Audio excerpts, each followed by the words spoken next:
Assalamu alaikum wa rahmatullahi wa barakatuhu. Ahlan wa sahlan. Welcome, guys. My name is Jakat Zaman. Hope you guys are having a fantastic day, enjoying yourselves. All right, so this is the live stream. As you guys know, I come on live and I show you guys my room, the lights in the background, as you can see, and I also answer your questions as well that you might have. So let me just go on to Instagram for a second, guys.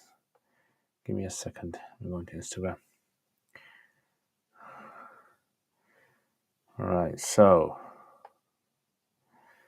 Q&A. So how have you guys been? What's anything interesting?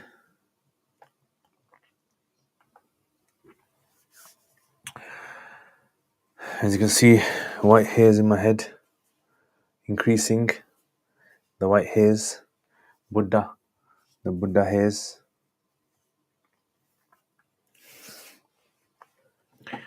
Wa alaikum assalam. YTube, welcome. Right, let's go to answering some questions on Curious Cat. Let's see what Curious Cat is saying. Now, today was a very nice day today. It was nice and hot and alhamdulillah. Ya Allah. Right, so is it true people who die in Ramadan are forgiven and no grave punishment? That is hoped. We hope that happens. Yeah. So it's up to Allah, but we hope that people who die in Ramadan are forgiven of all their sins. Arfan, wa alaikum assalam. Ahla wa sahlan, Arfan. Hope you're well.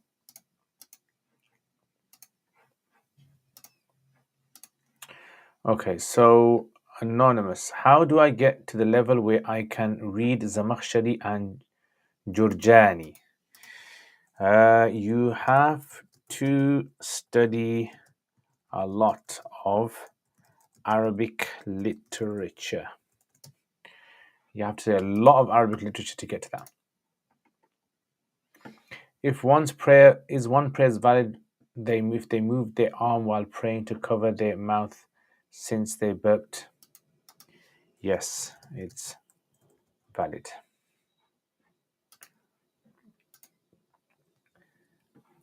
Isn't it an authentic? So one thing we have to remember about hadith is this. The Prophet ﷺ and the ayats of the Quran, like for example, in the Quran Allah says, those people who believe and do good deeds will enter Jannah. Yeah. Now this does not mean, let's say you believed in Allah and you did good deeds for 1 day or 2 days, you go in Jannah. What this means is with all the other conditions as well. So for example, like the Prophet ﷺ, he said, a shaheed will be forgiven of all their sins except for debts they owed people.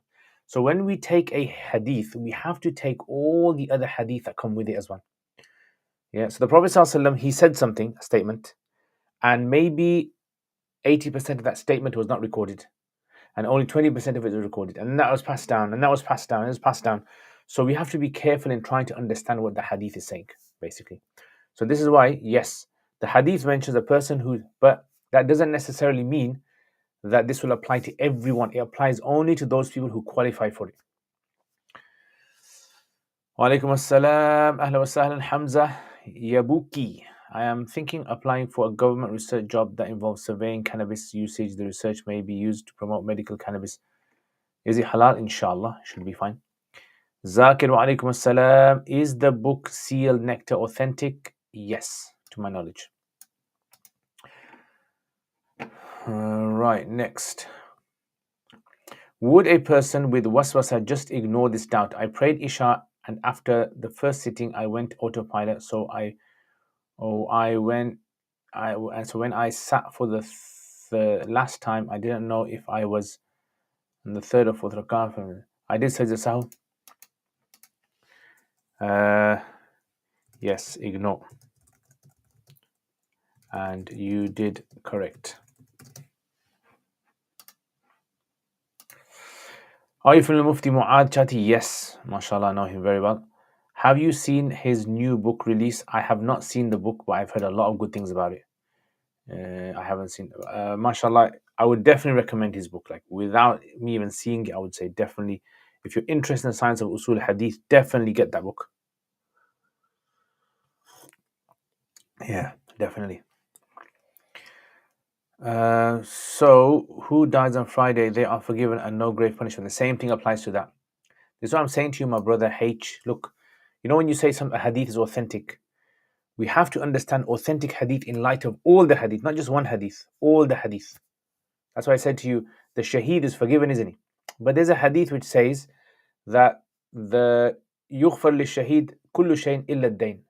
Shaheed will be forgiven for everything except any debts. And some scholars say this includes if you've harmed someone else.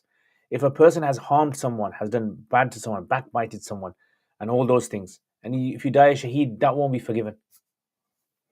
Does that make sense? So you have to understand hadith in the light of all the other hadith and ayats of the Quran. SM Zak, how to respond if someone thinks you've wronged them and they are angry with you, but you don't think you've done anything wrong? What I would suggest is speak to them, contact them, speak to them, air everything out basically. Make sure that everything is aired and maybe make sure everyone knows what's happening and make sure you know that they know that they know that you know, and that kind of thing. Otherwise, if people just stay silent with each other, sometimes for years people won't speak to each other, but they won't know why. They'll just have assumptions. Right, Assalamu alaikum Mufti. I've been having irregular dreams about me murdering people. When I wake up from the dream, I feel very distraught. Ignore it. Assalam, ignore it. It's from Shaitan Whispers. Are drums allowed in Islam? Many scholars allow it. What is the meaning of the term as-sunnah rawatib? It means sunnah mu'akkada. So it's basically the same as sunnah mu'akkada, i.e. highly emphasized sunnah. Highly emphasized sunnahs. Wa alaikum salam TMZ. After finishing Alimia course, what books and programs should one do to advance themselves? I would say do any advanced course, whether it's advanced in hadith or whether it's advanced in fiqh, anyone would be fine. The thing to remember is once you qualify from a madrasa, depending on your level as well, you need to brush up on all your sciences, right? So some people might go into advanced in tafsir or advanced in Arabic language or advanced in fiqh, whatever whatever you kind of feel comfortable with. I would say go for that, inshallah. There's going to be benefit in this. Yeah, so like I said to you, I went into fiqh and I benefit immensely, but a lot of that benefit was because the teachers that I had were I was very close to, so I could benefit a lot from them. The other thing is, after you qualify, you need to have yourself like a structured system of studying. Yeah, so maybe you want to do research on a particular topic because that's what you want to gain. You want to gain the skill of being able to do further research. Abbas, do the souls of dead people come to your house on Thursday when you make dua? There's no authentic hadith about that. It's really hardest thing to skip backbiting, even if someone make tawbah, still doing later. Yeah, it's sad. I heard in a talk that a woman who prays at home gets the same reward as a man praying in the mosque. That is 27 times more. Inshallah. Many of the scholars mentioned that. Look, Salama radiallahu anha, once she asked the Prophet sallallahu, because remember, the wives of the Prophet sallallahu were very, very important to us, in the sense that they had no what we call takalluf, they had no artificiality when they were with the Prophet sallallahu. It was all natural, so they could ask anything they want. So Salama once said to the Prophet sallallahu, why is it that in the Quran the words that are used are always the male version of the word? So those of you guys who know Arabic would recognize that. Ya'lamuna, yasma'una, yujahiduna, all these. Why is it all the men get the... So the Prophet ﷺ said that any woman who does the same, meaning who does supports her husband or supports her family, she also gets the same reward for that. So this is based on the greater concept, which is intention. So the woman has not been designed biologically to do many things that men are capable of doing, and men are not designed to do things that women are not capable of doing as well. But they can attain great reward with the intention that they have. Yeah. So yes, that would be a sound argument that you mentioned there.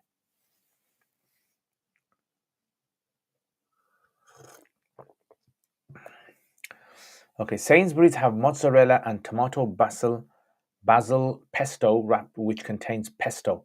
Is this haram? Pesto? I think pesto is fine, isn't it? Pesto. What is it? What is pesto? Traditional pesto is a blend of fresh basil, garlic, pine nuts, extra virgin olive oil, and Parmesan cheese with a food processor. Yeah, seems fine. Unless there's a specific type of pesto that I don't know about. Yes, it seems fine.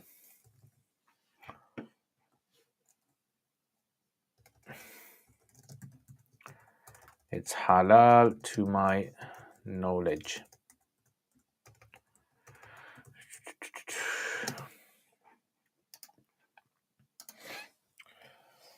Assalamu alaikum Umair. Ahlan wa sahlan. Which tea night this is? I don't have no idea what this tea is called. Basically in Turkey they have like this grand market, and there they have all these various types of teas. So this is a tea from that marketplace. Yeah, I don't know the name of the tea, but I just call it a Turkish leaves tea. It's a mixture of all these fragrant leaves. Which book is the best book where it's explained only all about Allah after Quran? Only about Allah after the Quran. I would say probably try to look for any book which is to do with the names of Allah. Yeah, any book that's written in regards to the names of Allah. Yeah. Arfan, can you recommend any books regarding Imam Ja'far as-Sadiq from a Sunni perspective? I don't know, I'm not really sure. Do you know Arabic? There's many biographies in Arabic though. Parmesan cheese has meat-based product. Does it? Okay, let me check. Let me just Google this. Parmesan cheese ingredients. Okay, it's amazing. Parmesan is made with the same ingredients: milk, salt, bacteria cultures, and rennet, like nearly every other cheese on the planet. Yeah, seems fine. Rennet is fine. According to Hanafi's, rennet is fine.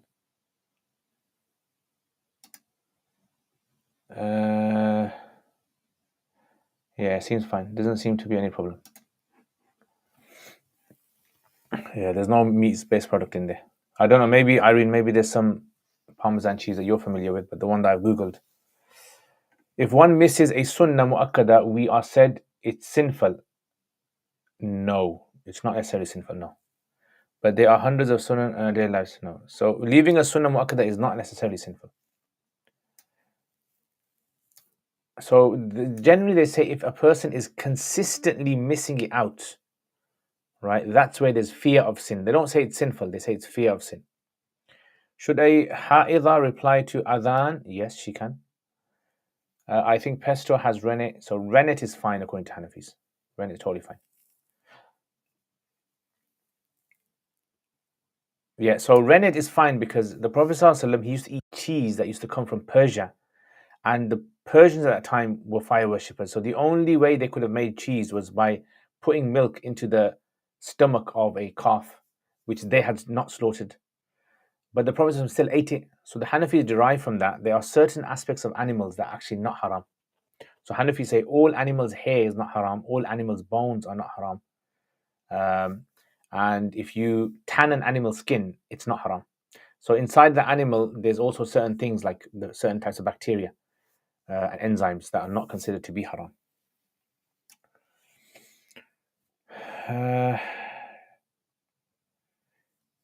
Can you do bay'ah to more than one sheikh? How can women stay in touch with you?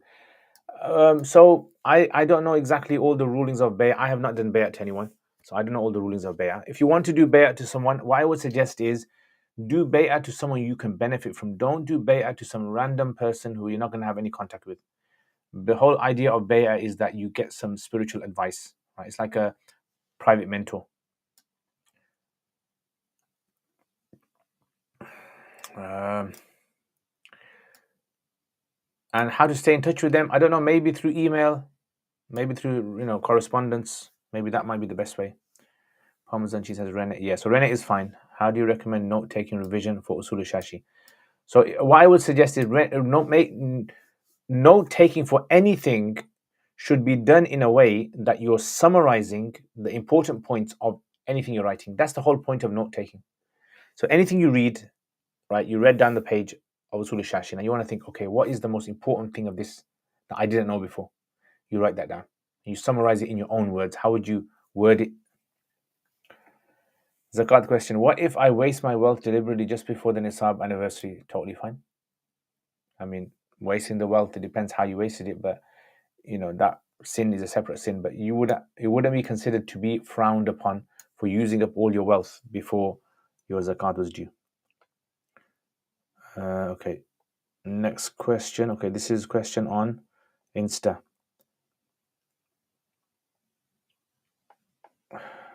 If I did 4 years of Alimi in Pakistan under the Wifaq, should I do my Alimi again? I don't know. I mean, are you... So remember, the Wifaq does not mean you're going to be good at it.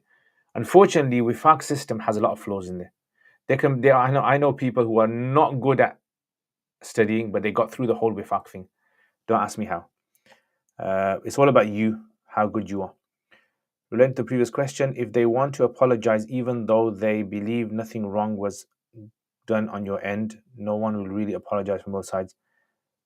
Who is in the... So I don't understand. So if no one's in the wrong, so then why do you need apology? If everyone believes everything's okay. If I did the 4 years Alimi in Pakistan under the Wifaq, should I do my Alimi? What I would suggest is look, in any course, do not think that the course is going to make you good. You're gonna become good because of your own efforts. That's what it's all about. Okay, next question. If someone is praying salah directly behind you, can you still stand up and go or wait for... Yes, you can go. As long as you don't cross them. Crossing them is the issue. What are the potential utility of istihsan in dealing with issues in modern world? So istihsan is of 4 types Hanafis have, right? The one that will probably be the most important to you is the istihsan bil darura, bil haraj. That's the one that you want to... So like, for example, there could be many issues in today's times, like for instance, doctors and nurses having to show their elbows, right? So this could be an istihsan issue. Masla of istihsan. Yeah, so that's an example of istihsan. Adam, if government charges you a lot of tax on everything and you're losing a lot of money to tax, can you buy government bonds and accept? No. Even if it's non-halal, Irene, yeah. According to Hanafis, even if it's from non-halal source. Yeah. So like, musk, you know what musk is, don't you? So musk comes out of what? A deer. So even if you have not slaughtered the deer in a halal way, the musk is pure. So rennet, according to Hanafis, is fine. Yeah, rennet, according to Hanafis, it's actually got a word for it called infaha. They call it infaha. Other madhabs might have issues with it, but Hanafis are fine with it. While Imam is praying silently, should one pray their own Fatiha or silent? According to the Hanafis, if the Imam is reading Quran, you do not say a word. Other madhabs say you read. Do you recommend collagen powder and did you try it? I bought that Sunnah collagen. The only problem is every time I take it, I get a lot of gas. So I've heard it's very good, but the only problem is I get a lot of gas with it. So that's difficult to try and keep wudu all day. So I take it sometimes, and a lot of times I don't take it. Yeah, so I don't know if it's that particular product, or maybe... Is shisha and smoking haram or makruh? If your doctor says to you that it's harmful to your health, then you will be sinful for using it. Mullah, wa alaikum assalam wa rahmatullahi wa barakatuh. Ahlan wa sahlan. My brother Mullah, what's happening, bro? Is it better to pray sitting down on a chair if you can't stand properly? Sit on the floor. The best thing is to sit on the floor. If you can't sit on the floor, then you can sit on a chair. What did the Prophet used to do after Asr prayer? I don't know. Various different things. There's no specific thing that he did all the time. Yeah, so sometimes he would do adhkar, sometimes he would get up and go. Come back from Turkey this week after running a 10K. Wow, met one of your cycling buddies in our running group. MashaAllah, small world, eh? Ahlan wa sahlan. Do Muslim lands such as Pakistan still have a Qadi system for each area, and is that something Alimia graduates can go for? So they don't have a Qadi system because of the British colonialism that came. They have the Pakistani judicial system, so it's not a Qadi system. It has a lot of overlap with Qada, but it's more similar to a British system of judgment. Yeah, in the what we call the Ghair Iraq up north, right? These areas like Waziristan and Deed and these places, there still exists the Qadi system. Ustad, what is the best dua for shifa? The best dua for shifa, I would say, from my experience, is reading Surah Al-Fatiha. Yes, reading Surah Al-Fatiha is very, very beneficial. And there's a hadith where a Sahabi went to a particular village and the leader of the village was ill. And he read on him Surah Fatiha for 3 days and he got better. So Surah Fatiha is known as being the Surah for Shifa. Aisha Fazal alaykum assalam, ahla wa sahlan. Adam, can a child do the adhan, i.e. not puberty and full adult? If the child is close to puberty, what we call like prepubescent, just before puberty, then yes. If both parties believe they've wronged each other, any advice on how to... So talk to each other. Both parties have done wrong. The solution is talking to each other. Why are you shy of talking to each other? Contact each other, salam, say, look, I feel as though I've done something wrong to you. I'm asking you for forgiveness. Be the humble one. Electronics, alaikum assalam. I haven't seen in a live for a while. Just started with Ajurumia, mashallah. Welcome, mashallah. How are you finding Ajurumia? Can the same person do adhan, iqama, and lead prayer? So the child cannot know. The child can do the azan, they can do the iqama, as long as they are close to bulugh. What is a wifaq system? Wifaq system is like, in the UK when they have school education boards. It's like an education board that governs, madrasas, right? So they all get together. There's like a board of them, and then they decide what kind of books they're going to have in the syllabus and how the exams are going to be and what kind of questions. They set the questions. So is it permissible to consume cannabis to remedy severe insomnia if all of the avenues have been exhausted? I would say speak to a scholar. Try to speak to a scholar who's a doctor at best. But speak to a scholar about your situation, and if they were to say that, look, this is something which, then yeah. Should we join Tabligh brothers? No problem. Sometimes I go. It's up to you. Some car insurance companies say that if I buy home insurance with car insurance, they will reduce my car insurance. Would it be permissible to take this offer to reduce it? Yeah. So if they're going to give you less car insurance, the car insurance is best. But with the house insurance, you put them together. House insurance, you pretty much have to get in the UK. Yeah. So in that case, possibly. Yeah. The total cost of both home and car insurance would be cheaper than if I just took out the car insurance on its own. Yeah, possibly. Isn't it allowed to write Arabic letters with... Isn't it allowed to write Arabic letters? Yes, it's allowed.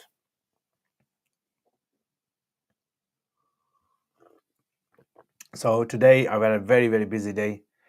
My nephew came over. I was doing some painting the fence. Remember that fence I told you about? So I've been painting that fence, and paint ran out. Then I had to go out. I was pretty much out most of the day. Then I had to go and get my bike. So the bike shop is like about half an hour away from my house driving. So I went to the bike shop, and then there was bike shop was pretty much busy. And then alhamdulillah, finally got my bike back. So all serviced, alhamdulillah. So inshallah, maybe tomorrow I'll give it its first test ride after giving it to the shop. See how it rides, inshallah. People write 786. Is that okay for Bismillah in Arabic? So I would say avoid 786. I don't know why people write 786. I think they probably just say it's symbolic because Bismillah has 7 letters in there, and Ar-Rahman has 8 letters, and Ar-Rahim has 6 letters in there. So they want to kind of, instead of saying Bismillah ar-Rahman ar-Rahim, they just want to write. I don't see why. Sahaba never wrote it. Tabi'i never wrote it. So I would say best to avoid this kind of thing. It's only found in the Indian subcontinent. Arabs do not have this kind of practice. Sheikh, do you know who owns Islamic institutions in the West that are funded by the public? Do I know institutions? Of course. Asufa Institute, the one that I teach at, that's funded by public. I think most of the institutes in the UK are funded by the public funding. Abu Bakr alaykum assalam. Those who draw Arabic canvas, is sinful to draw verses without wudu? As long as the person is not touching with their hand the ayats, it's okay. But ideally, you should have wudu. TMZ, very proud moment for Muslims in the UK with Leeds and Oldham rejecting Labour. And alhamdulillah, so happy seeing that. Alhamdulillah, mashallah. What does ihsan mean in the Quran? What action does it consider? So it depends. Ihsan comes multiple places in the Quran and it has multiple applications. Yeah, ihsan usually means people who do good. That's what it originally means. Yeah, Wallahu yuhibbul muhsinin. Allah loves those people who perfect their actions, who do actions that are very good. Like they don't cut corners in doing their actions. That's what ihsan means.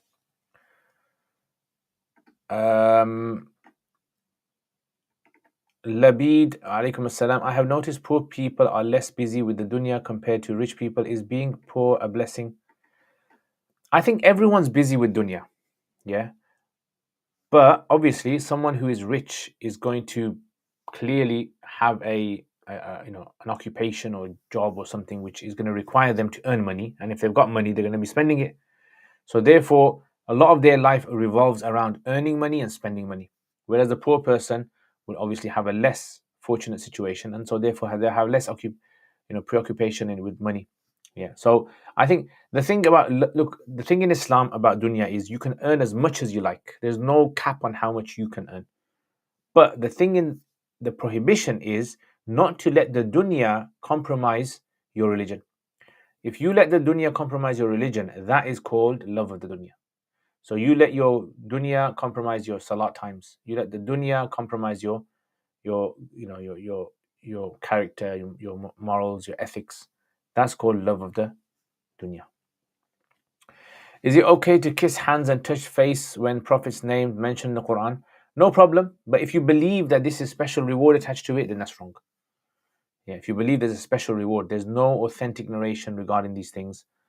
So but if you just do it out of love, because I don't know, you just feel like doing it. When's your next vlog? Oh yeah, inshallah.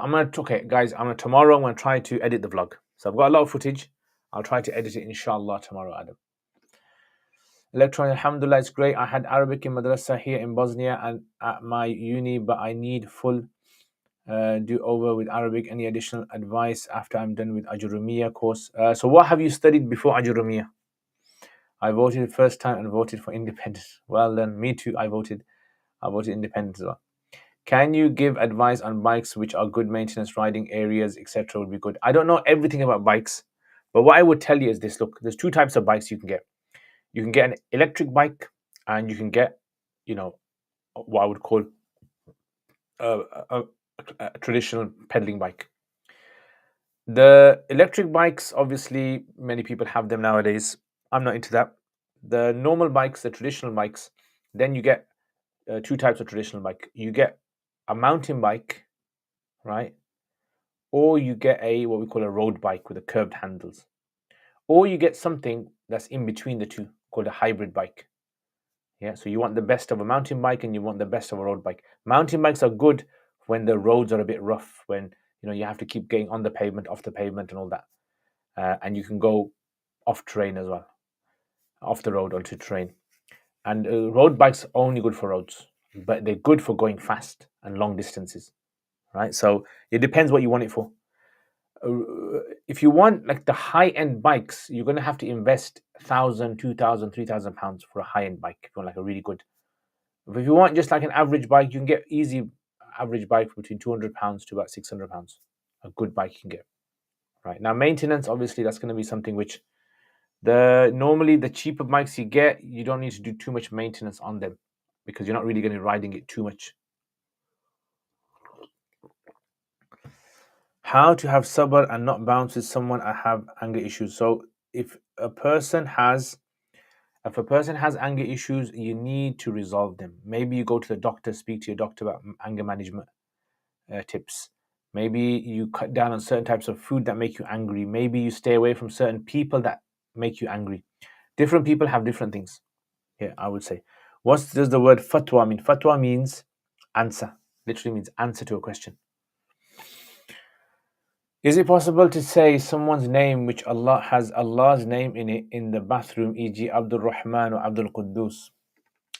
Yeah, it's a good question, isn't it? So if it's a dirty bathroom, then you shouldn't say it. Yeah. Yeah, so it's a dirty bathroom. Generally a person, where it's in najasa, there impurities. If it's clean, then possibly. What is the miftah behind regarding the miftah? We are putting hands next to the head in sajda. Do we put it next to the ears? So the Hanafis say wherever you raise your hands up when you're doing takbir, that's where you put them in sajda. So Hanafis usually raise their hands up to their ears like this. So therefore, when you're doing sajda, you're going to put them there, between your head. Can you listen to Quran when major ritual impurity, e.g. on radio? Yes. Irene Ustad, I want to thank you. Your videos of learning Quran, mashallah. Ameen, ameen, ameen. Jazakallah khair. I've been watching your progress as well. Alhamdulillah. In the comments. And alhamdulillah, I made loads of dua for you as well. And all those of you out there who are benefiting from my videos, Jazakumullah khair. Share my videos with others as well so that others can benefit, inshallah, as well. Allah put barakah in all of your time and all of your efforts. Mo Salah, Jazakumullah khair. Ameen, ameen. You please, can you recommend me seerah of our Prophet ﷺ and blessing be upon recording by British Ustaz? By British Ustaz. I would say a book called Muhammad by Martin Lings. This is a very nice one. Muhammad by Martin Lings.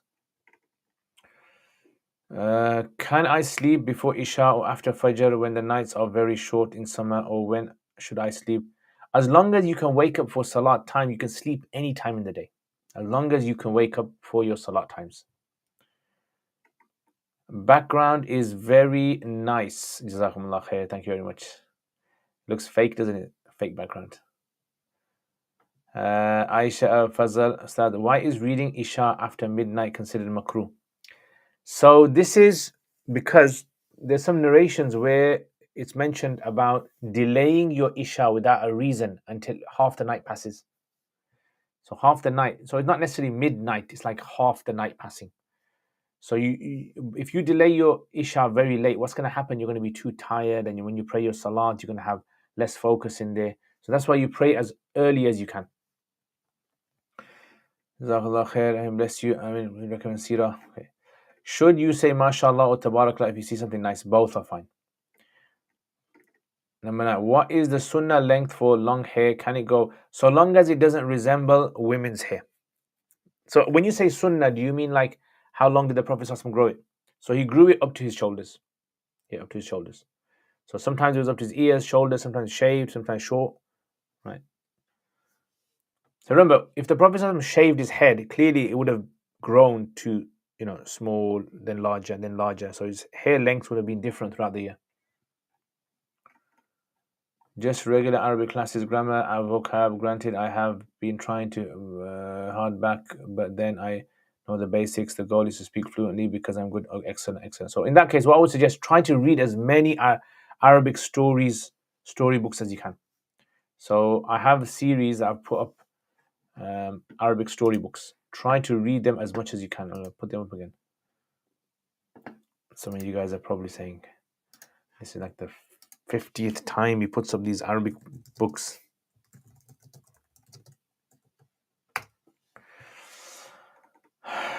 Okay, where can I watch your videos? You can watch my videos on my YouTube channel. It's called Roots of Knowledge. Yeah, so if you go to Google, type in Roots of Knowledge, Liaqat Zaman, you'll find my YouTube channel. Martin Links, very good. Alhamdulillah. What perfume do you recommend? English ones and Arabic ones? I don't know, I mean, I like General Oud perfumes. General Oud perfumes, I like them. But that's not the only ones I like. So, I don't even know the names. I just have them, and if I like the smell of it, I'll buy it. So I mean, Tom Ford. I've got a Tom Ford that, mashallah, one of my friends gave me. Oud, very very nice days, and a Gucci oud I've got, which someone gave me, very very nice. I've also got Gucci, uh, Guilty. Is it called Guilty? Yeah, Guilty. That's very nice as well.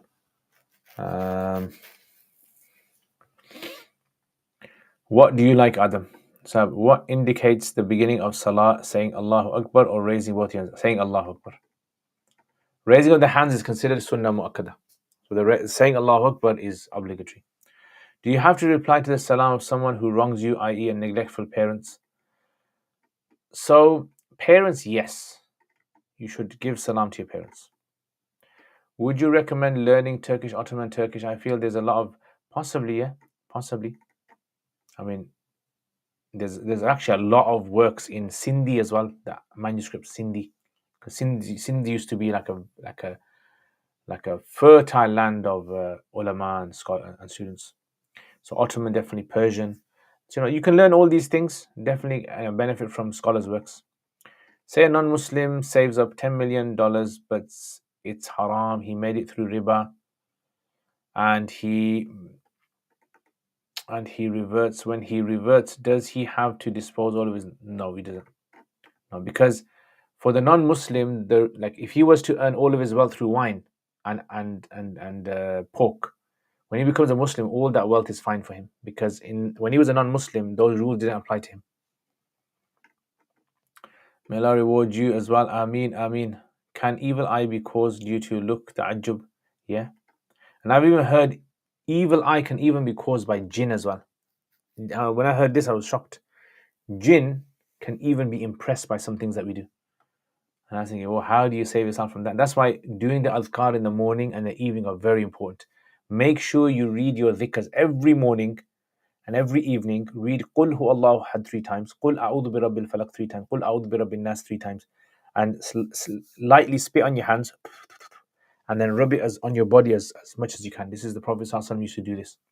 So if he used to do this, and Allah, obviously his closest, then imagine us. Yasir Qadi Sirah Prophet. Yeah, I've seen that. Is someone reading Quran, do you salams to them? No, you shouldn't give salam to them. Zaid wa alaikum assalam, my brother. Have you visited Ismailaga area in Turkey? No, I haven't. How is it? Have you been there? I thought about the evilness of the jinns, subhanallah. Simarg Sheikh, what do we have a priority, Quran or Sunnah or Quran or Hadith? So Quran and Sunnah. Quran and Sunnah.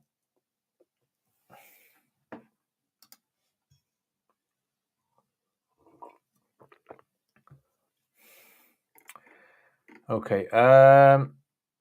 Could this be used to show that not boycotting is haram? Mu'amalat. This means to deal, transact, and trade with non-Muslims. This is also permitted with all non-Muslims, except when it's harmful to Islam in general. Kamil Quran Fatawa Hindiya. Got it from Mufti Muhammad. Possibly. Yeah, possibly.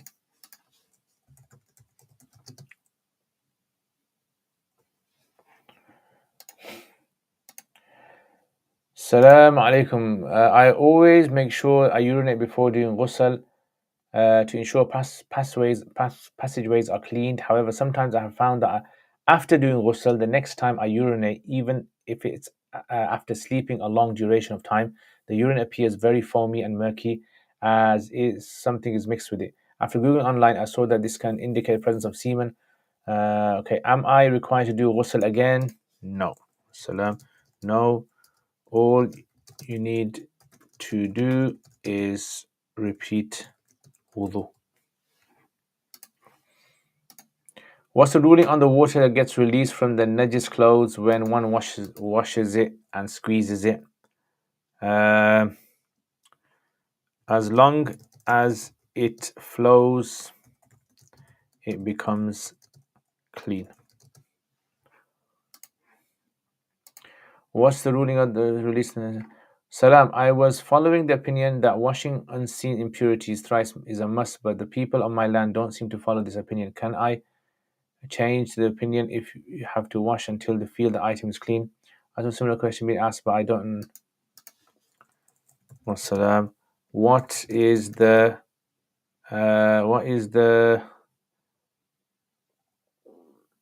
opinion of the people of your land? Actually, oh, you mentioned that. You only have to wash until you feel the items clean. Yes, that's fine to follow.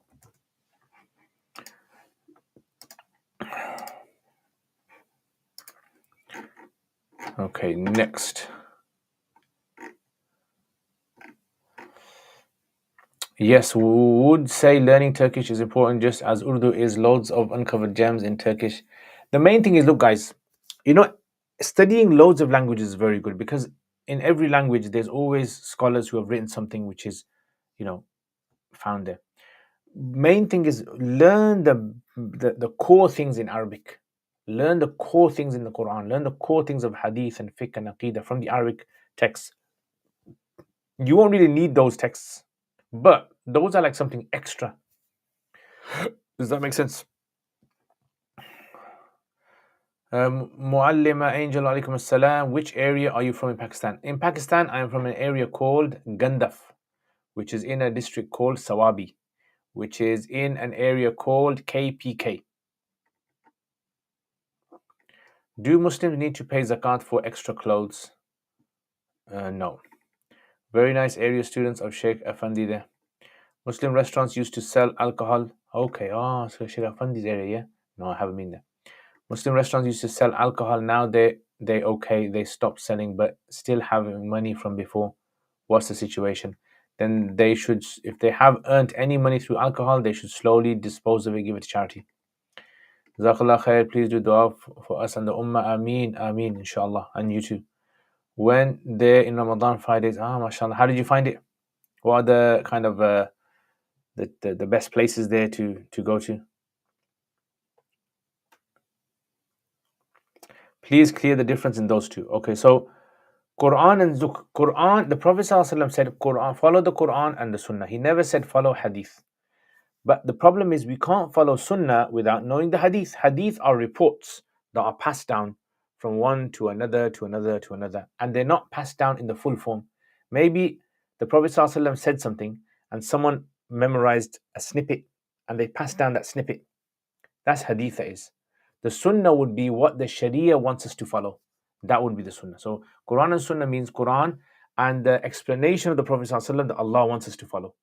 And Hadith could mean a narration which maybe we don't have to follow. Like the Hadith might be something about like in the beginning of Islam, and then later on this ruling was abrogated, changed. Okay, if you want to recite Quran or want a family to recite in gatherings but worried may get nazar, what do you do as people can get jealous? So I would suggest is, as long as you do your adhkar in the morning, as long as you do adhkar, inshallah you'll be protected. I don't want to get too much into Aqidah discussion, but is it true that usul of a madhab is linked or leads to certain Aqidah positions? I don't understand. Like what kind of thing? Give me some examples.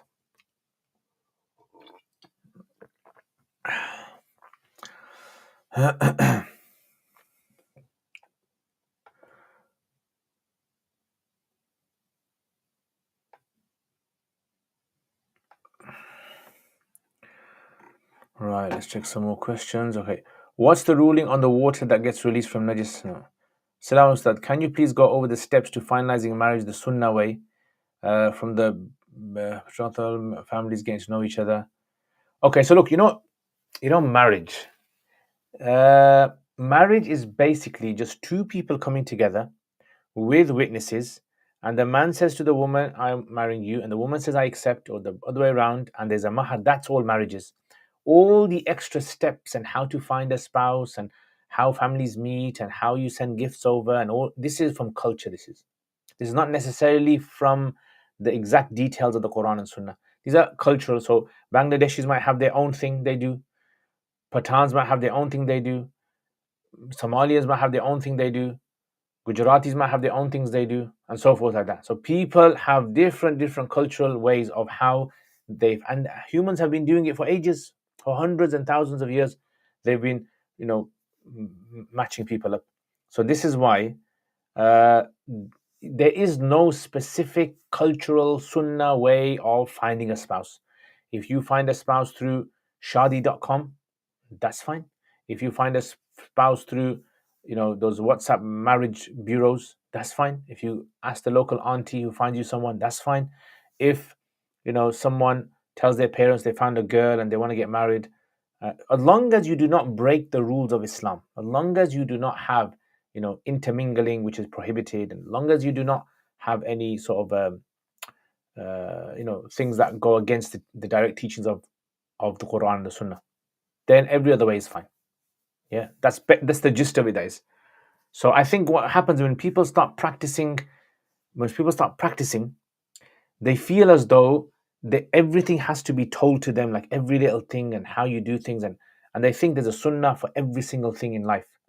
But Islam comes with like these general principles, and then the culture of the society, they get embedded into the culture.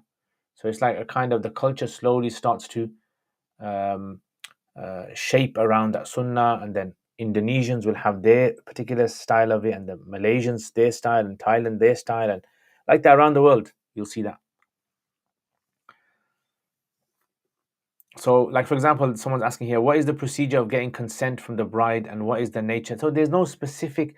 In the day, okay, I'll tell you, in the days of Sahaba, sometimes women used to just go up to men and say, "You want to marry me?" There was that. Sometimes the father would go and ask a guy, "I got a daughter."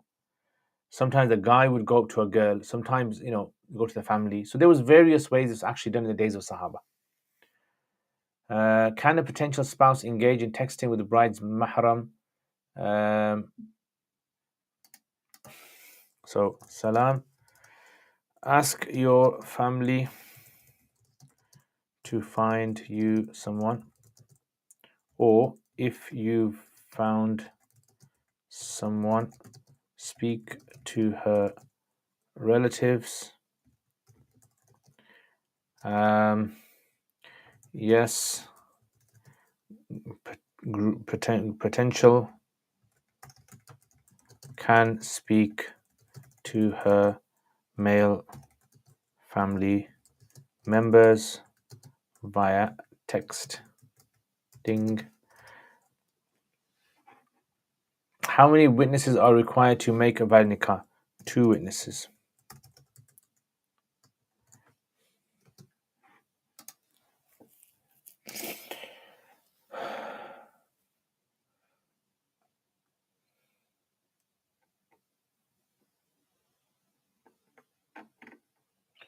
I heard from a Hanafi brother that following the usul of madhab and applying this methodology will lead you to Maturidi position, and that one cannot be Hanafi Athari.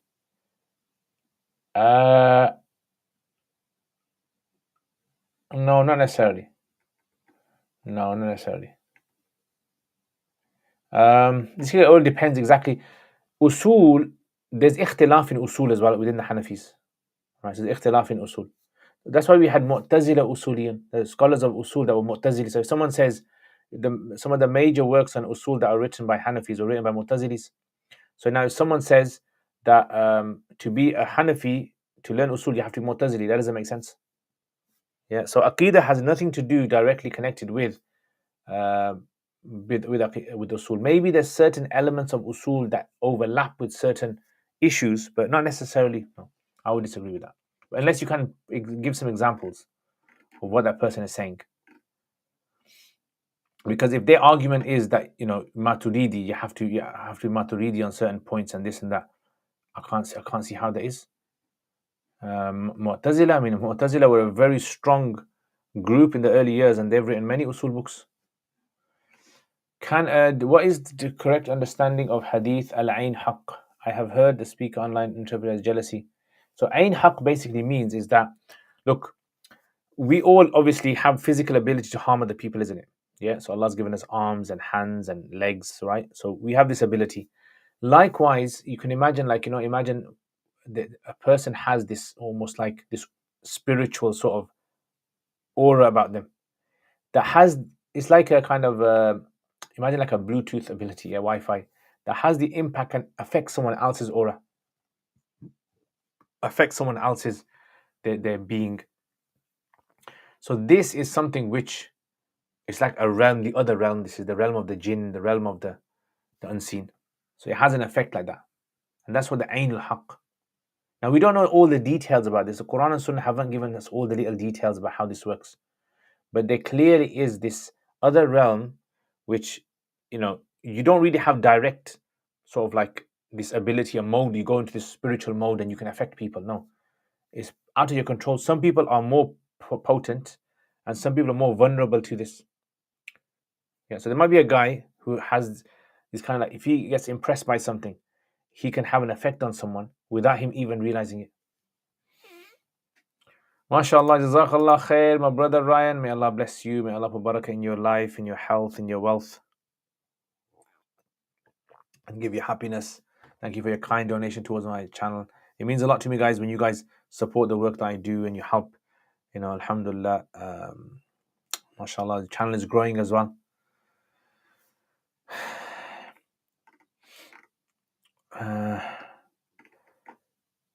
Okay, what is the correct understanding? Can a divorced woman live alone? Yes, as long as there is no fear of her being harmed. Is it okay to do nikah but do walima and move in many months later? Yes. Zakir Ali, what would you say that Al-Aqidah At-Tahawiyya is an Athari text or more of a Maturidi text? I've been interested in Aqidah. So, look, let me explain to you this whole thing about Athari and Maturidi and this and that in a nutshell, yeah? Allah sends the Quran down to the Sahaba. Whatever is in the Quran and explained by the Prophet ﷺ, this is Aqidah. As long as you believe in this, you're a Muslim. Khalas, end of story.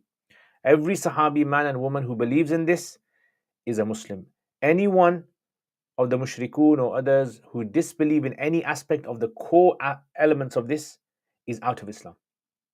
As the years were going by, so this preserved sort of like teaching, Quran and the Prophet ﷺ, this teaching over the years was now interacting with other forces, other foreign elements, Christians and Jews and Majus, fire worshippers and this and that, atheists.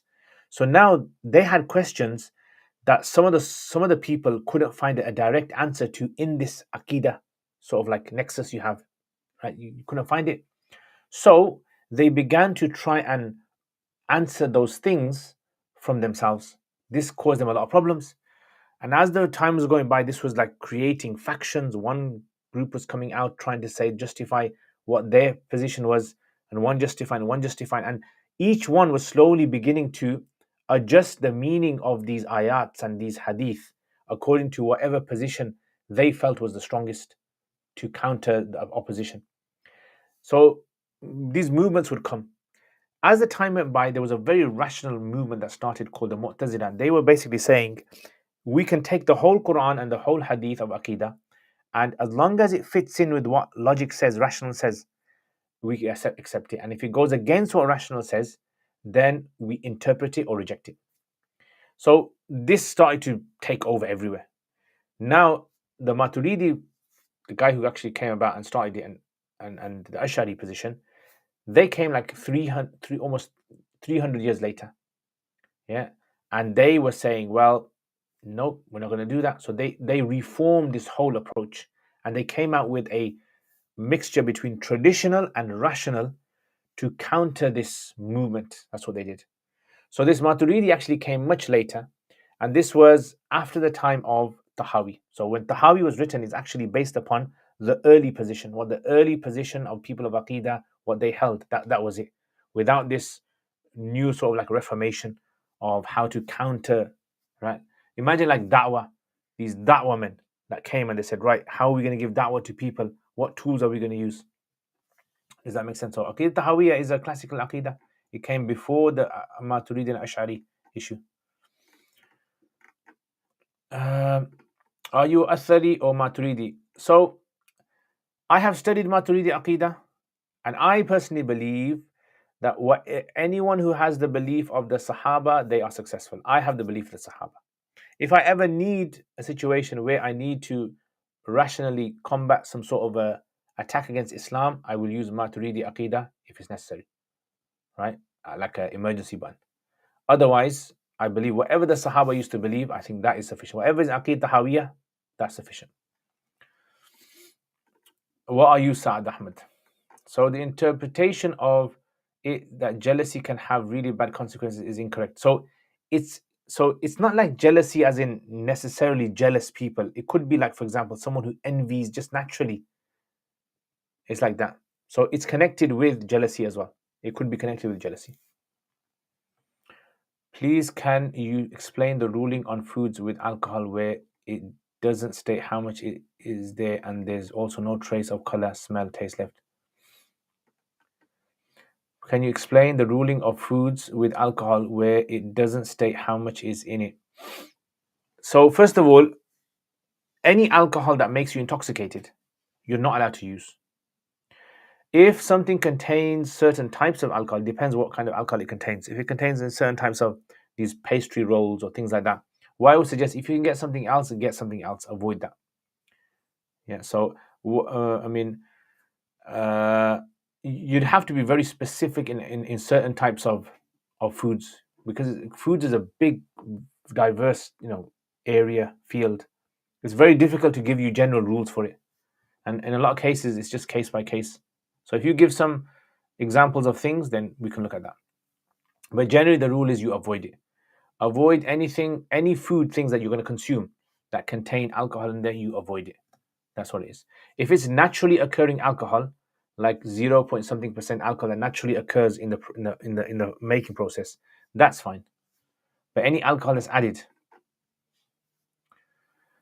would I be considered an image maker for crocheting plush toys for children? Is it permissible to keep this home before? What is that? I don't understand what it is. Plush toys, what's that? If you can explain more. Sheikh, do you reckon many now are obsessed with Aqidah and Aqidah schools because distinction of Aqidah and Iman has not been? I think there's a big, massive thing now with both sides of people, Salafi and crazy kind of Ash'ari people who are just fighting everything, and to the tooth. They're going in every single thing. It has to be our cornflakes Ash'ari and our cornflakes Aqidah. I think it's getting a bit too much now. Yeah, because the whole point of Aqidah is meant to be easy for people. If you have to be a staunch Ash'ari, Maturidi, then your grandma is not a proper Muslim, and your granddad was not a proper Muslim, and your uncle and aunties are probably not proper Muslims, right? 90% of the Muslim Ummah, they don't even know the contents of the Aqidah Ash'ari to that detail.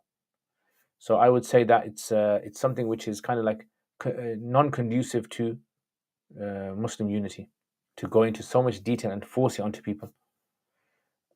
Study the Quran, guys. Honestly, study the Quran from beginning to end. You will see such beauty in there.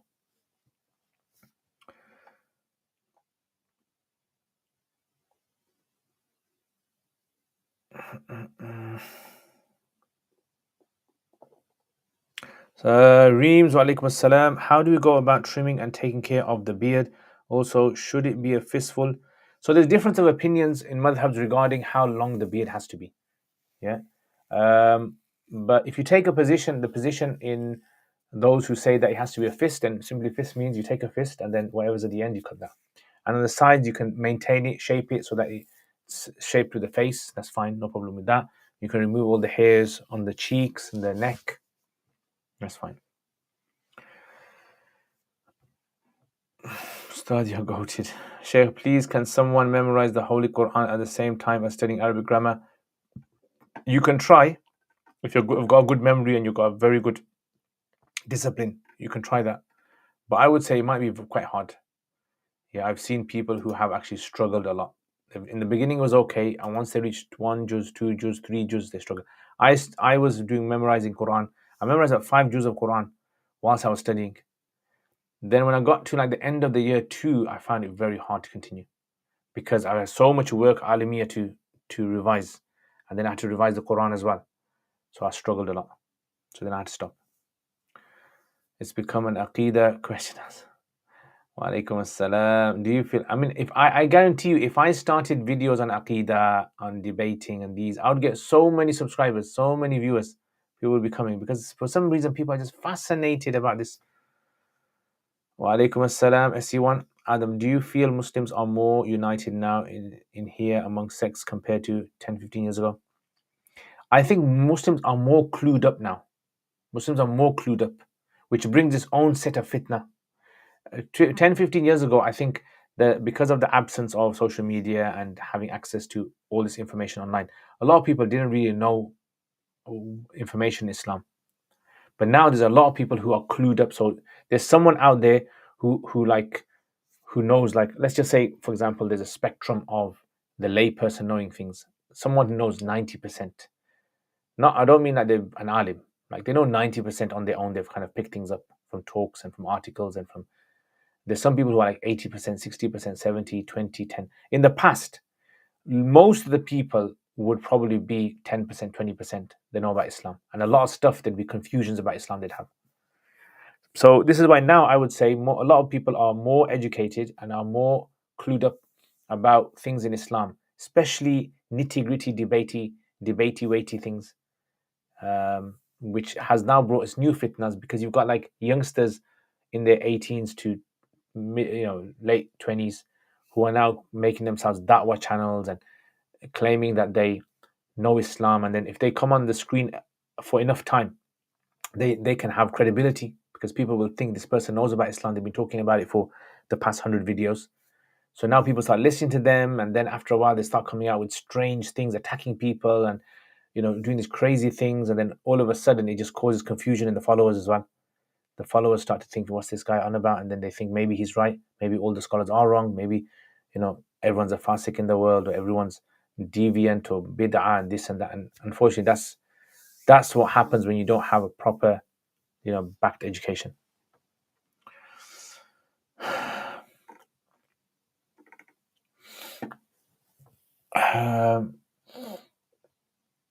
Do you okay? Ibn Hammam says it depends on the situation that and ta'wil is called for if there is a problem in the understanding of the people, otherwise it is to be left alone. I don't understand. Do you have the Arabic for it? I need to look exactly what he said before and what he said after.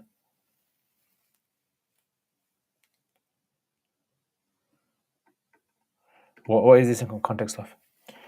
Spent time mainly near Blue Mosque and Hagia Sophia. Also went to grave Sahaba. Yeah, Hagia Sophia is nice. Nice feeling in the Ramadan. Do you see the Taraweeh? One ayah Taraweeh. Please, could you explain what is the difference between the words maqalid and mafatih? I can't remember from the top of my head about maqalid.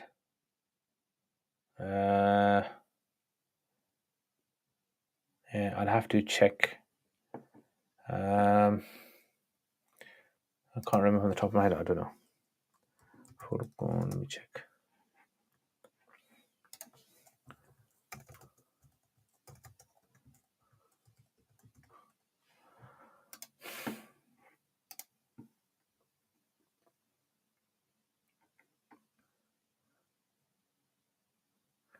Yeah, some say it's from the word miqlid, and some say miqlad. Something that becomes necessary upon you. another كذا القلادة لزوم العنق وجل اسم الآلة معنى الحفظ وهو أقوال العربيين وأشهر أظهر كونه معربا فهو جمع إقليد. Some say no, it's from a foreign language, not from the Arabic language that was Arabized. معرب from إقليد. أقاليد في إقليد. Yeah, this is a long discussion. I'm not really sure. I don't know. But miftah means something that opens. That's what miftah means.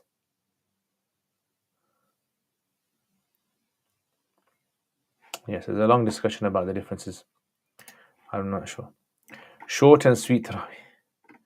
What's your thoughts on more mosques being built in Muslim areas and mosques being upgraded to look better when money could be spent? I definitely think more mosques need to be built in Muslim areas. The more mosques there are, the more they're going to be filled. That's the good thing about Muslim areas. You build any mosque in a Muslim area, it will be filled for Jummah.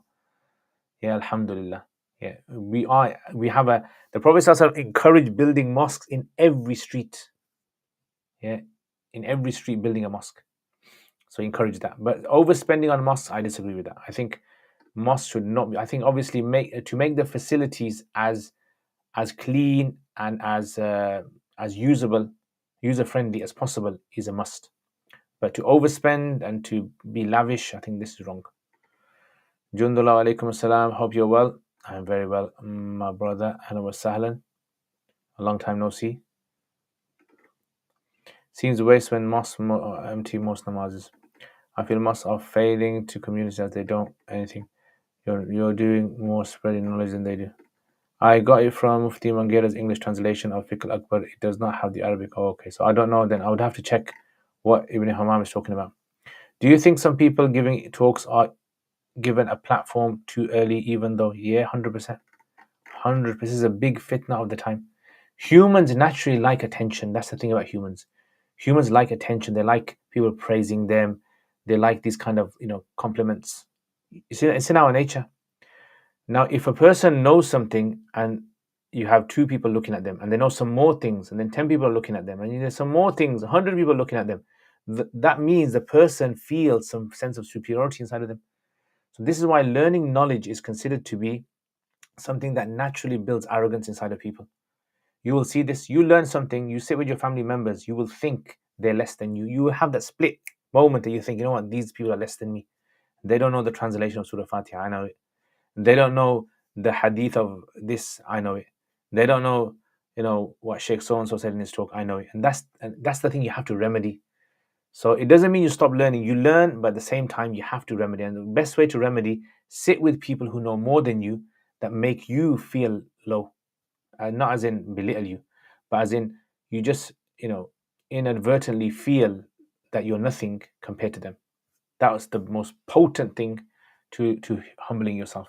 And if you have a YouTube channel and you don't sit with anyone and you just think you're the best, it's like a helium balloon. You just get filled more and more and more, and you go up and up and up and up.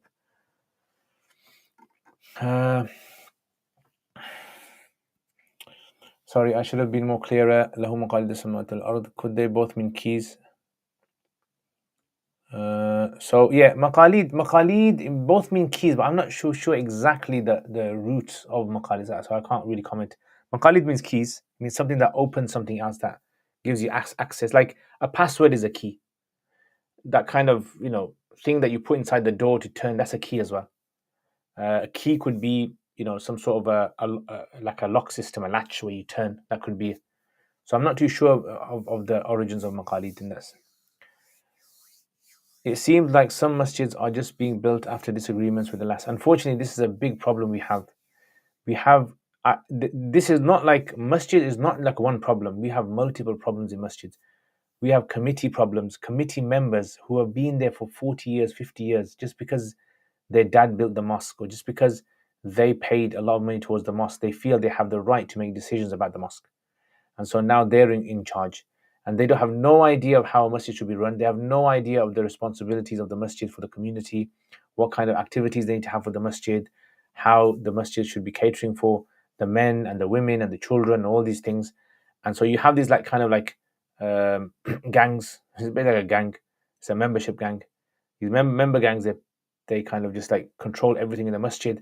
And it's like they are literally, you can say, depriving the community of the amount of benefit that masjid can give. I've seen masjids in communities who are amazing work they're doing.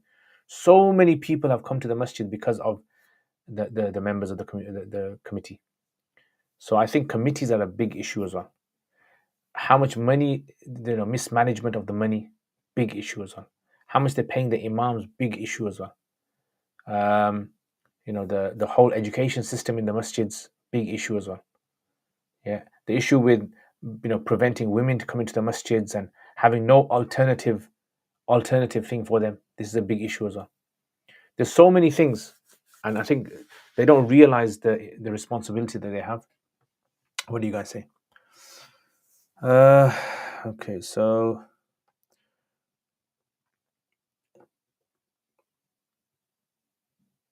so entrepreneur Sheikh, with what's going on in the Ummah, I can't take Islamic talks seriously, as we seem to be just theory, no action, as we have seen in the past 6 months. Example of this saying, the Ummah is like a body. Yeah, true. Subhanallah. May Allah bring us together. Assalamu alaikum. Sheikh, we loved your Imam Ghazali and Sirah talks. Ahlan wa sahlan, Salma. Ahlan wa sahlan. MashaAllah. Jazakallah khair. I need to do some more talks. I always say to you guys, I would love to do talks in different places around the UK, maybe even abroad as well. I've got so many courses that I've prepared. Oh yeah, my Hajj course I have to remind me. Thanks for reminding me. I'm preparing slides for a Hajj course. I'm going to be delivering, inshallah. But yeah, Jazakumullah khair. Thank you very much. Yeah, if you guys know organizations or places that would want to do these kind of courses, then inshallah, I'd be happy to do it. Obviously, depending on what organization it is and how it's set up and attendance. But yeah, I think these kind of courses are very kind of beneficial for people, because those who can't dedicate themselves to serious long-term study would still want to know important things in Islam.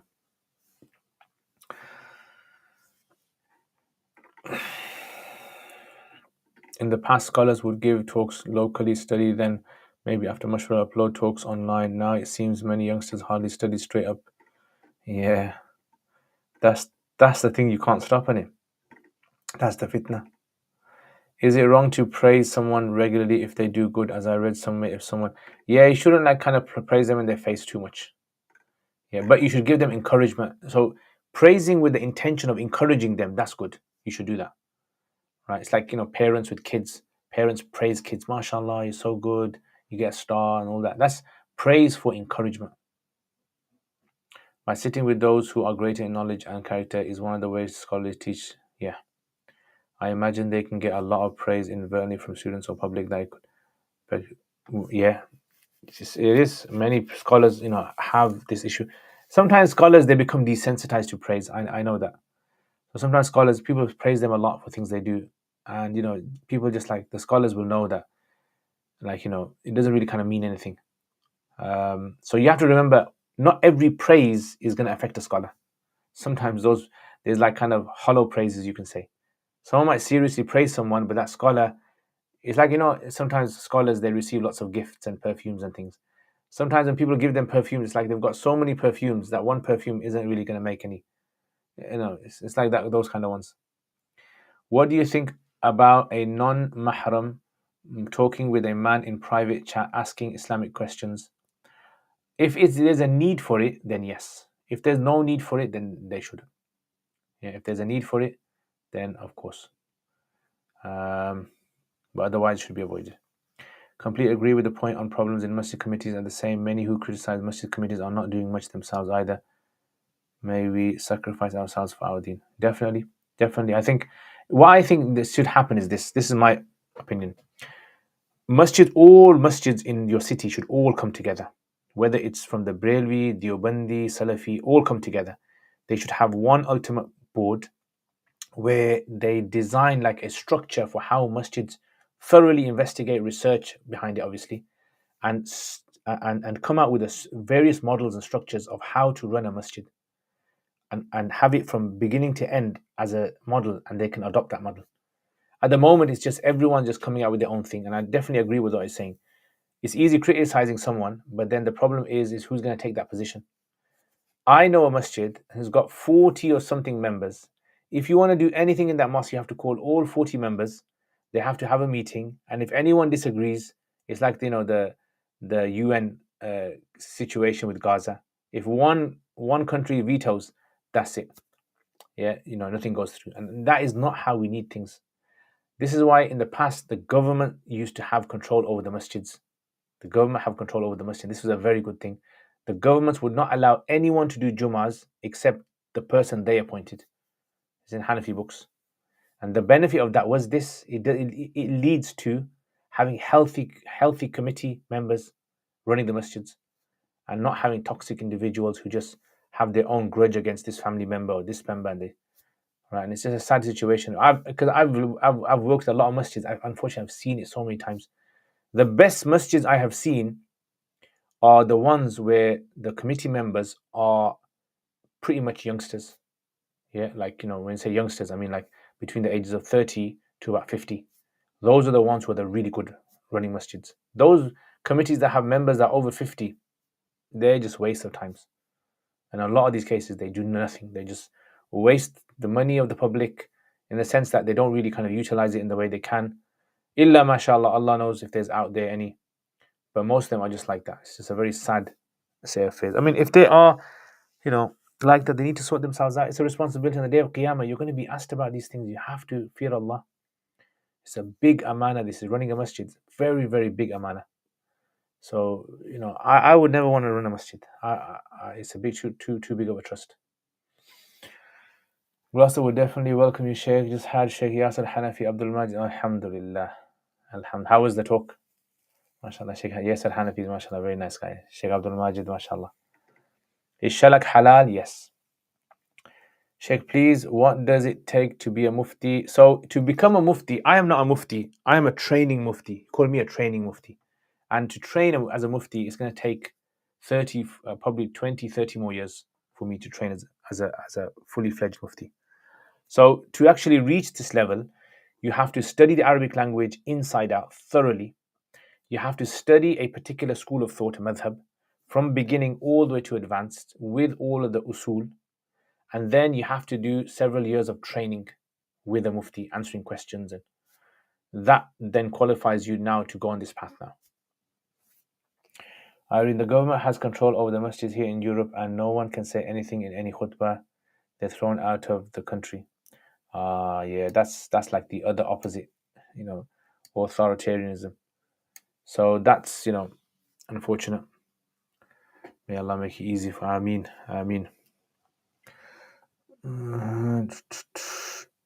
Okay, so next question. Ali, Assalamu alaikum. I hear there's a difference of opinion on niqab. Many say wajib and others not need. What is it? So there's no what is the correct opinion. Both. So look, sometimes when people ask what is the correct opinion, if there was a correct opinion, then there would be no ikhtilaf, is there? Yeah, there's ikhtilaf in salah. Do you raise your hands or raise your hands before and after ruku? To say what is the correct opinion, that's defeating the whole reason why there's ikhtilaf.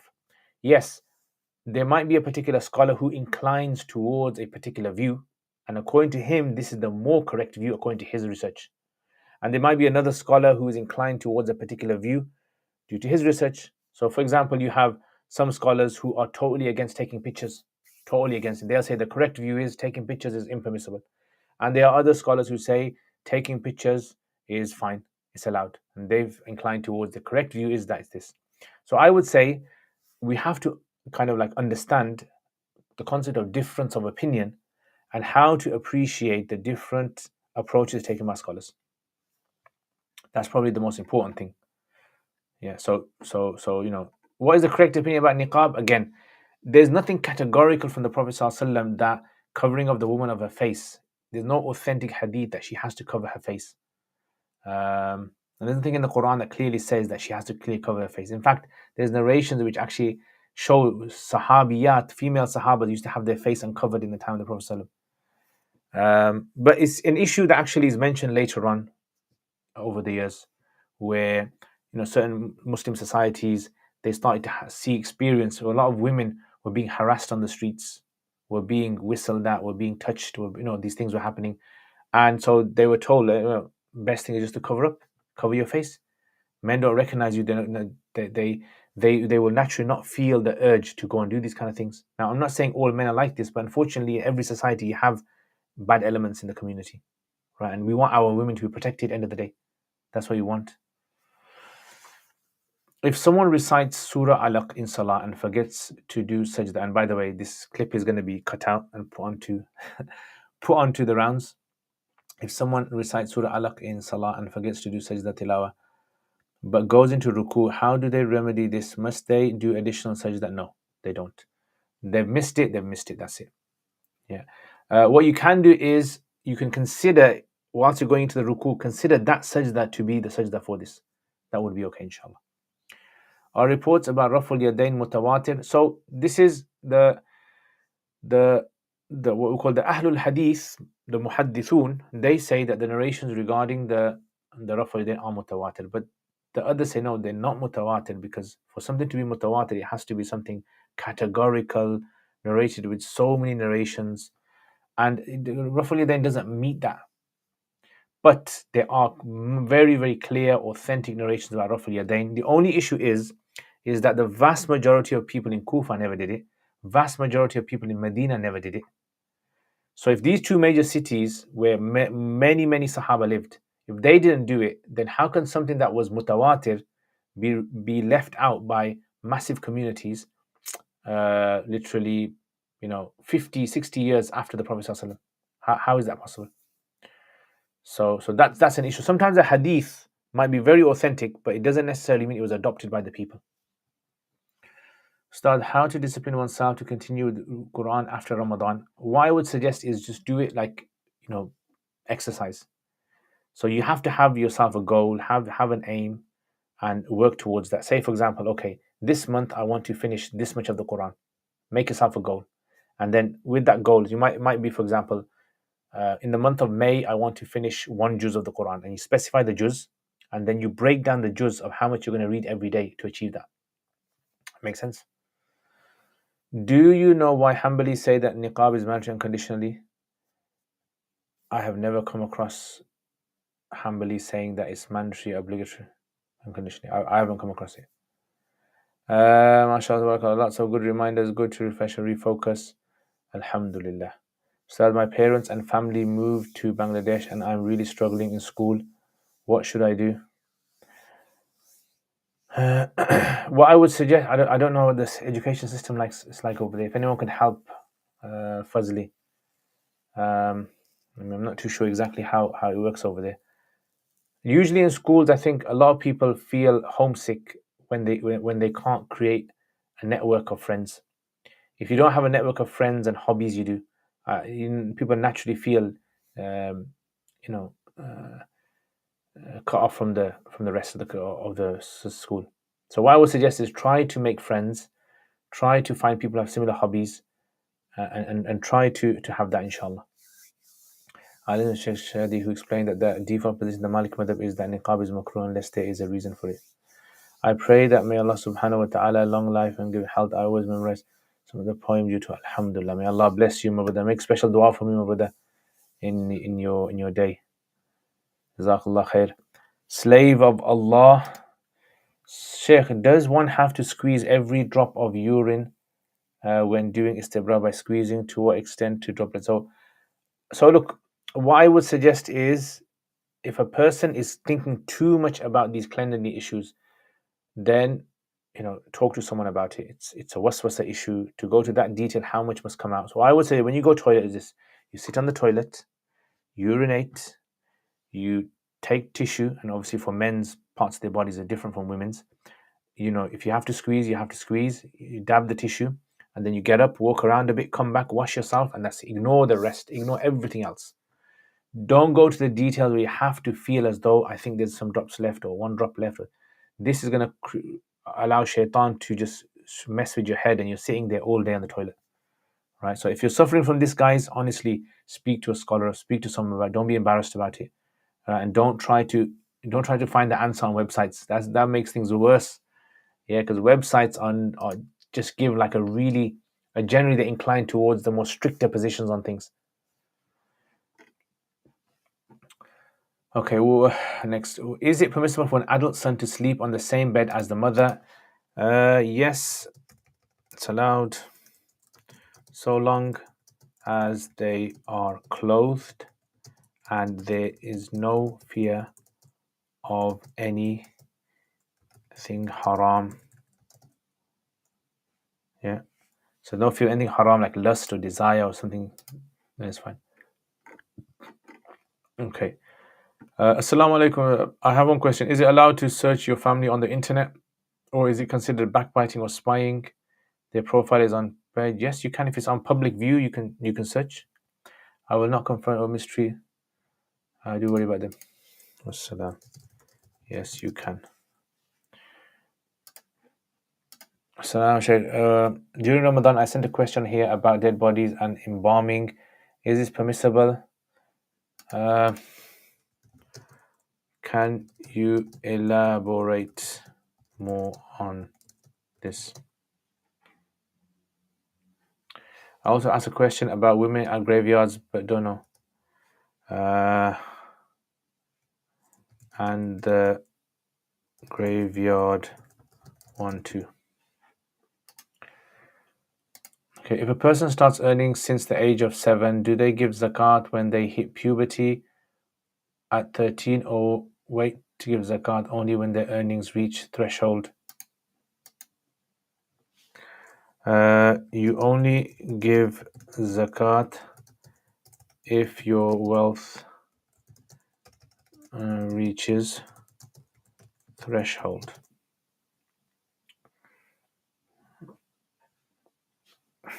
And after adulthood.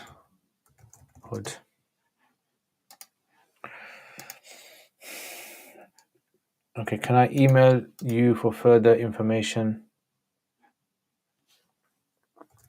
Yes. Does kafara have to be made only or only qada? I can't remember what the question was. Today, only qada. Only qada.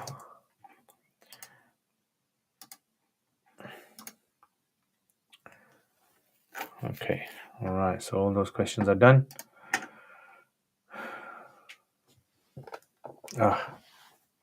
Insta's gone. Telephone battery finished.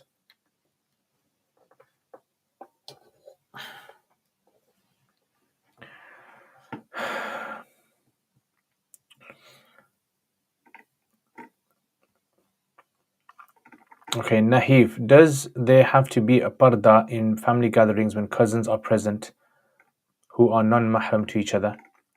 As long as they are fully covered, then there doesn't have to be any parda.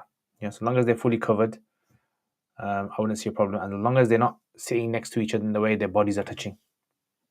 I know some people are quite strict on this issue of family members, cousins sitting in the same room and things like that.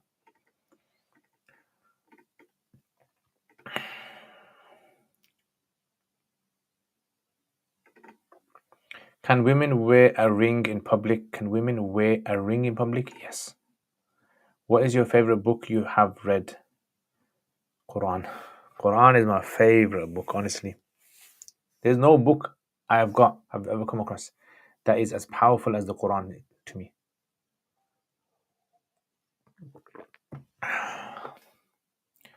Those of you on Instagram who just lost the call, I do apologize. Okay, anyway, guys, I think I'm going to finish it there. Jazakumullah khair. Thank you very much, guys, for tuning in today. Inshallah, I will see you guys next week. Make dua that my fence gets finished. I finish painting my fence and the shed as well. And make dua that my bike ride goes well, inshallah, as well. And the weather stays nice. Alhamdulillah. So I will see you guys next time, inshallah. Jazakumullah khair. May Allah bless all of you guys, keep you guys happy. Labid, I started Kitabun Nikah. It's so hard. So Allah make it easy for you, my brother. Just work hard at it. By the way, guys, if anyone wants to join my Hidayah lessons, it runs every Wednesday, 10:30 p.m. Wednesdays, 10:30 p.m. UK time. So it's advanced fiqh. So if you're not into fiqh or you don't know Arabic, then it's not the class for you. If you want more details about it, then you can email me. Email's going to come at the bottom. It's true. It's incomparable. Definitely. Amjad, Ilahi, mashallah. You missed it, bro. Next time, inshallah. Jazakallah khair to everyone. Wa alaikum assalam. Wa rahmatullahi wa barakatuh. Ahlan wa sahlan. Alaikum assalam. Jundullah, Irene, Labid. I haven't checked the channel for a short while. Are there any new vlogs? I enjoy the outdoor gardening ones. So I don't know what the last one was you checked. But have a check, inshallah. Check the playlist. You'll find some there, inshallah.